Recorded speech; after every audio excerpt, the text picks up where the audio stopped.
So I want to ask you about this. This is, you know, I love that quote, "Success leaves clues." And when I learned, and you guys will all learn about this when you get Chelsea's book, I'll have what she's having.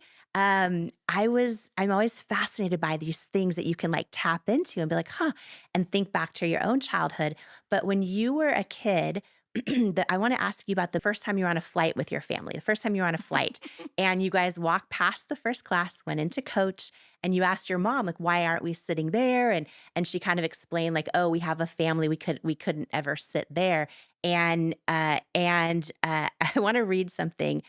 Well, first of all, you said you thought to yourself, speak for yourself, right? Like speak for yourself. And you had this kind of knowing. You said, in my family, or if my family were content flying coach the rest of their lives, we weren't on the same page. And at some point, I'd have to split ties with them. And at 10 years old, sold lemonade and sold spiked lemonade. And then you called all the hotels, I think, one summer and said you were 15, not 10, so you could babysit for anyone who needed it. You saved all your money. And then I think it was on the trip to your grandpa's funeral, you bought yourself a first class ticket, and then the rest of your family was in coach. Yes. How, okay, this is what I want to understand because I find this fascinating because you look at how successful you are in your life right now. You look at all the things that you've done, all the things you continue to do, everything happening this coming year, right?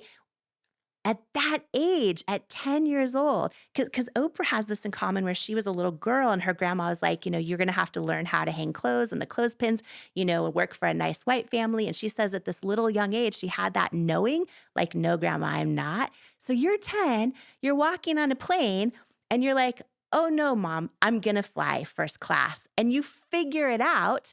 But I want to ask you, like, where did that knowing come from? That seems to be maybe different from so many of the people that you were raised around. I always had this feeling like that I was going to have a big, loud life. And I just felt like, the instinct and the knowing are two different things. Like you have a feeling, but you don't really know how it's going to materialize, right? Like, but that I had never heard that about Oprah, which I love. Yeah. And which makes total sense because I feel like she's our mother, Yes. in this earth, on this earth. She's someone I, obviously look up to immensely. And almost every book, I owe to her, like, because of all of her inspiration. So I love that you're talking about her right now. She's such a force of nature. And when I was little, I just thought, this isn't going to do it. Like I looked around at my family and our house and I'm just like, this isn't enough for me. Like I'm going to need like a more consistent housekeeper. I'm going to need a housekeeper. I don't know what my parents were thinking. They had 6 children. I was watching the Brady Bunch, with the 6 kids and the mother and the father, and they had Alice. I was like, where's our fucking Alice? And I just, there was a materialistic sense when I was young because my parents, we lived in this kind of upper middle class neighborhood, and we were not on the same level as our neighbors financially, and that stuck out. So there was a materialistic aspect, which is, not the only driving force, nor should it ever be. And then there was a feeling of, I have so much to say, and I had so much angst as a child, especially after my brother died. I was so angry and no mechanism to understand how to digest that anger until much later in life. So it was a lot of delayed grief, but in those moments, I was motivated by my discontent. You know what I mean? I was like, my childhood was a placeholder. And even though it was filled with all these vivid, beautiful memories, and my family, I have this big, huge family that we're all so close, and we have these great relationships, except for a couple right now because of the election. But most of them, I I just had a motivating like anger. There's this book that I love called Letting Go by David Hawkins. Have you read that? Not. Okay, it's very powerful and it's metaphysical and it's really about your energy, but he talks about the levels of like kinesiology when you're in your you had your highest vibration, and this is measurable scientific stuff, but obviously it's not as talked about all the time as other things. So when you're in anger, you are actually accomplishing a lot because you're motivated by your anger. It's not the highest vibration to be in, but the vibration right above anger is courage. Mm. So once you can get rid of your anger and turn your anger into action, it becomes courage. And I think that was very true for most of my adolescence. I was so torn. I was emotionally stuck at that 9-year-old little girl level because I didn't really compute my brother's death in a real way. I didn't have therapy. I didn't talk to anyone, and that drove me. That like combined with my family life, and just I just thought like I'm gonna be a woman who stands out and stands up, and I'm gonna figure out how I'm gonna do it. And when I moved to LA when I was 19 years old, I didn't and my aunt and uncle lived there. They had 9 children and they lived in on Beverly Glen Boulevard, and I moved in with them. I had no money. I drove across country by myself and I hustled. I didn't have any connections in this industry. I didn't know anyone Mm. except for my aunt and uncle, and they were not in this business. And I remember my aunt sitting down at the kitchen table and I said, "I'm going to become famous." And I said, "I don't know how I'm going to do it, but I have a lot to say and I'm going to help a lot of people." And my aunt looked at me and said, "Well, you better lose some weight." And I looked at her and I said, "Okay." Yeah, I just like, okay, not okay, I have to lose some weight. Just like, okay, that's how you're reacting to my desire to say something that's kind of embarrassing to say, I want to be famous. What does that mean? You're just an idiot. I mean, that doesn't mean anything.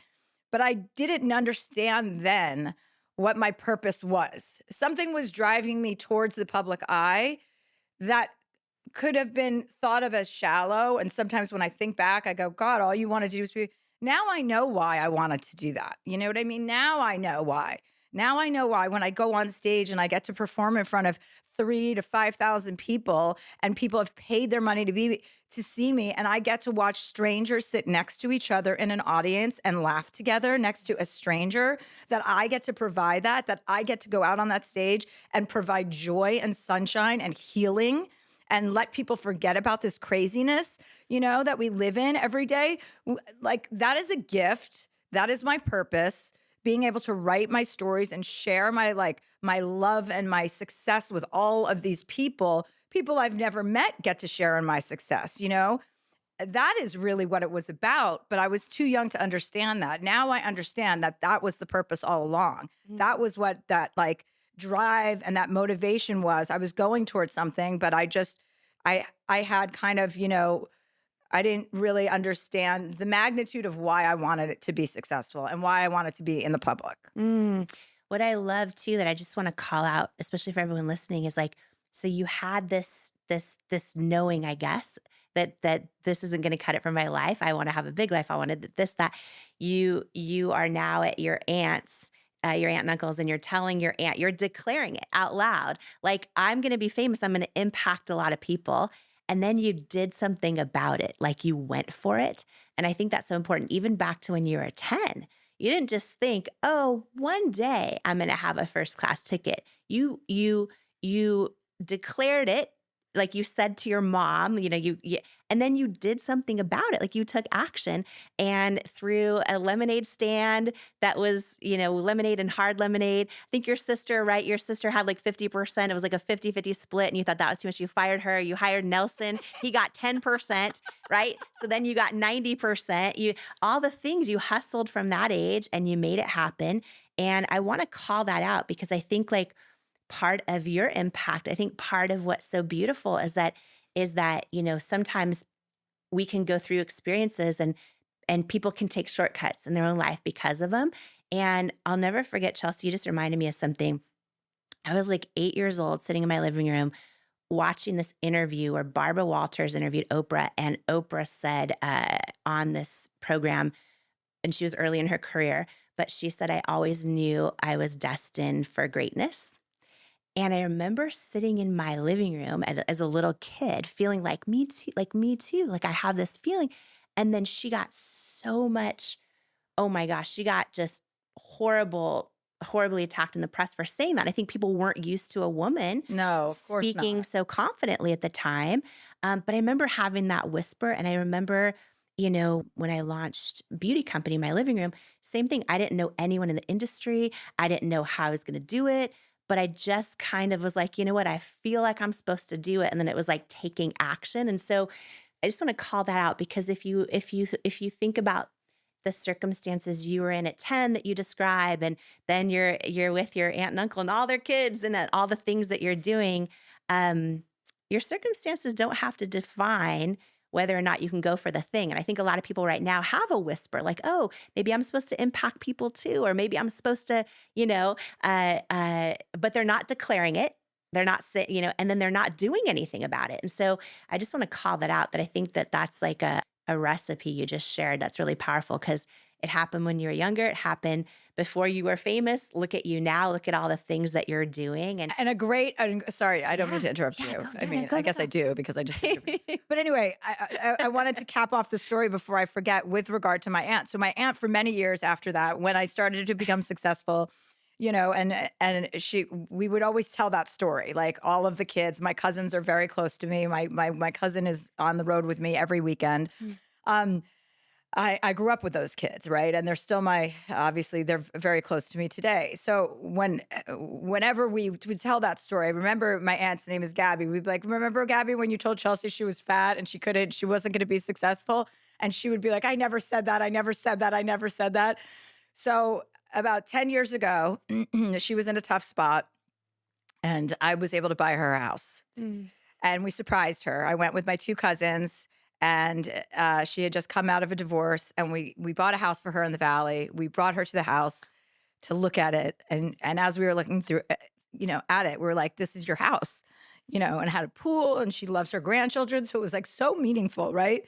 And my cousin had the actual video of her telling me that I was going to that if I wanted to make it in Hollywood, I was going to have to lose weight, which she had been denying. And this is so our family. We're rough on each other. You know what I mean? We really give it to each other hard.